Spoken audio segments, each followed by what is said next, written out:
السلام علیکم دوستوں، welcome back to our channel find Urdu. Theology کا مطلب ہے علم الہیت، مذہبی تعلیمی کا مطالعہ۔ تھیولوجی کا مطلب ہے مذہبی یا الہی مسائل کا گہرائی سے مطالعہ کرنا۔ اس میں لوگ خدا، مذہبی عقیدے اور دین کے احکام کے بارے میں ریسرچ اور سوچ وچار کرتے ہیں۔ یہ اکثر یونیورسٹیز یا سیمینارز میں پڑھایا جاتا ہے۔ He is studying theology to become a priest۔ وہ امام بننے کے لیے علم الہیت کا مطالعہ کر رہا ہے۔ تو دوستو، تھیولوجی کا مطلب ہے مذہبی تعلیمات کا تحقیقاتی مطالعہ جس میں خدا اور دین کے کانسیپٹس سمجھے جاتے ہیں۔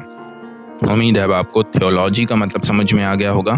ملتے ہیں نیکسٹ ویڈیو میں، شکریہ۔